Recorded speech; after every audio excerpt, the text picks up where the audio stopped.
Hi guys, welcome back to my channel. మీ గుణవతి. ఈరోజు సింపుల్గా చికెన్ కర్రీ ఎలా చేసుకుందామో చూద్దాం. ఫస్ట్ అయితే 1/2 kg చికెన్కి ఆనియన్స్ అన్ని కట్ చేసుకున్నాను నేనైతే. సో ఆయిల్లో అవి మంచిగా ఫ్రై చేసుకోండి. అవి కొంచెం ఫ్రై అయ్యాక దాంట్లోకి టమాటో యాడ్ చేయండి కొద్దిగా. మీ ఇష్టం, ఫ్రై అయితే అవసరం లేదు, బట్ కొంచెం గ్రేవీ కోసం టమాటో యాడ్ చేసుకోవచ్చు.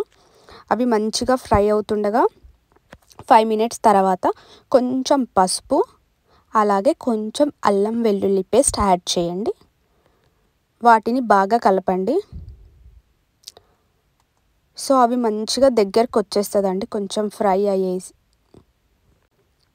సో అలా కలుపుతుండగా నీట్గా కలపండి, వాటిని మంచి మిక్స్ అవ్వాలి.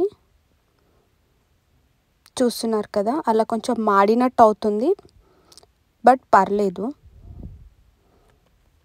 సో అలా కొంచెం మంచిగా కలుపుకున్నాక అది దగ్గరకు వచ్చాక దాంట్లో చికెన్ యాడ్ చేసేసేయండి వాష్ చేసుకున్నాక. చూస్తున్నారు కదా, మంచిగా కలపాలి. కలిపితే ఏంటంటే అన్నిటికీ మంచిగా పీసెస్కి ఏమంటారు పేస్ట్ అంతా పట్టేసి టేస్ట్ ఉంటుంది కర్రీ అనేది. మీరు ఫ్రై అయినా ఇదే ప్రాసెస్ చేసుకోవచ్చు, టమాటో వేసి వేయకుండా. సో దాంట్లోకి కారం కన్నా ముందు కొంచెం గరం మసాలా యాడ్ చేయండి. సో చికెన్ మసాలా కూడా కొద్దిగా యాడ్ చేసుకోవచ్చు, తర్వాత ఫైనల్గా కూడా యాడ్ చేసుకోవచ్చు లాస్ట్లో. సో అలా ఫ్రై అవుతుండగా చూడండి, మీరు మధ్యలో చెక్ చేసుకోవచ్చు వెదర్ ఉడికిందా లేదా పీస్ అని చెప్పి. స్పూన్తో బ్రేక్ చేస్తాను నేనైతే. దాంట్లోకి తర్వాత కారం వేసుకోండి కొంచెం ఫ్రై అయ్యాక. కారం వేసుకున్నాక ఉప్పు నేనైతే 2 కలిపి వేసేస్తాను. సో మీరు సపరేట్ వేసేసుకోండి.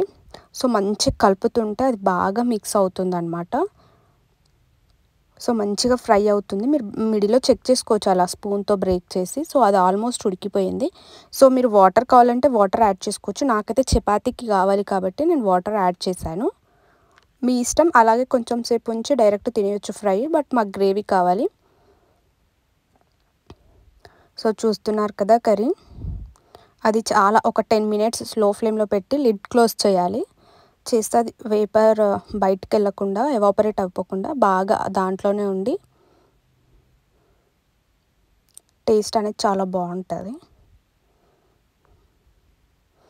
బ్రేక్ చేసి చూస్తున్నాను వెదర్ ఉడికిందా లేదా అని చెప్పేసి. ఆల్మోస్ట్ అది డన్. సో ఇంకా బాగా గ్రేవీ ఉండాలంటే ఇక్కడికి స్టాప్ చేసుకోవద్దు, లేదంటే నేను ఒక 5 minutes పెట్టేసి లిడ్ క్లోజ్ చేసి తర్వాత తీసేసాను. చూస్తున్నారు కదా, గ్రేవీ ఆల్మోస్ట్ మిక్స్ అయిపోయింది, దగ్గరకు వచ్చేసింది. సో ఫైనల్గా అయితే ఇలా ఉంది. మాడింది అనుకోకండి గైస్, అది కొంచెం beginner mistakes. Thank you for watching. Please subscribe to my channel.